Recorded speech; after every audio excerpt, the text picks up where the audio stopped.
This is Motivator Shop channel. Please help us reach 10,000 subscribers. Please make sure that you subscribe and help us to reach 10,000 subscribers. Thank you.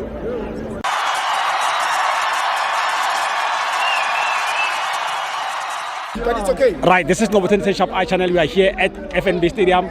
Kaizer Chiefs North, Mamelodi Sundowns 4. Pagania for life. So, Prime. Kujan Fit. I'm not a Sharp, thanks man. Yeah, it came we won again. How do you see the game?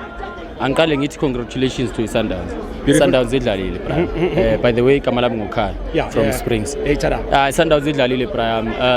The first half, very tough for the Chiefs.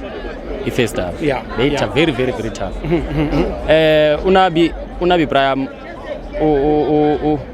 Ukhonile ukuthi lamajita wanike spirit lawe Chiefs first half by ngokuphakama watshela ukuthi dlala ibhola bafethu lo 3-0 doesn't mean nothing exactly bakorile for 45 minutes bakore 3 goals exactly that means nabo bangayikora enye i3 goals ku 45 minutes second half but yazi Brian mawulambile sometimes inyawo ngeke zisebenze ngeke ube nepower so ngizama ukuthi i-midfield ye Chiefs ku first half be collapse ngalendlela ukuthi usamkelo zwana ewathola yellow card uDube bekasaphumile egamini already now into engiyibonile mina if bengiwunabi but angisunabi angeke ngize ngi-advise ucoach but some of those things ma ucoach uyazibona usamkelo zwana egamini makathola yellow card ma midfield ngeke usadlala the way bekumele udlale ngakho it's the same as Osirino last time it happened like that yes ngeke usadlala uDube mina ngimbonile ukuthi ibhola le game uyithathe ngokukwata uDube bengizomsubstitute immediately second half mina bengizofaka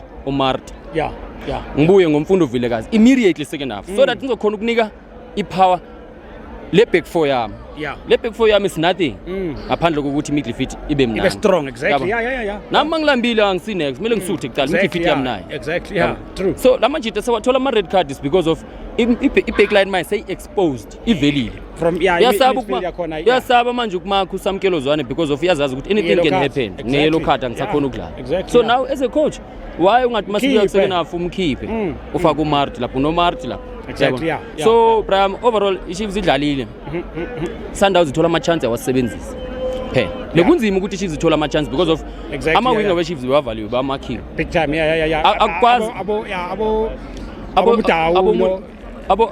Vala also played very well also yes so abona makora umvala I mean umdawa I mean to say that means ama winger we-Chiefs our function ayikwazi to ukoti ikhuphuka kuyokora never so why as a coach ungasabi ukuthi manje since like siyazi ukuthi kule first 45 minutes sacrifice asinayo enye indlela yenza amasapo wakho so that i-team izobuya ibe nespirit I mean uMiguel thola i-red card is a defender you are trailing 3-0 you substitute ufaka uDihlokwe who is the defender I mean what's that that's why ngithi I so wish ukuthi ku 45 minutes okuqala mababuya afaka umfundo Vilakazi afaka uMart bengeke izenzakala le red card so that's why expose i-defender manje because of uyabona ukuthi bafikile bonke bezi exactly no thanks a lot Bakaria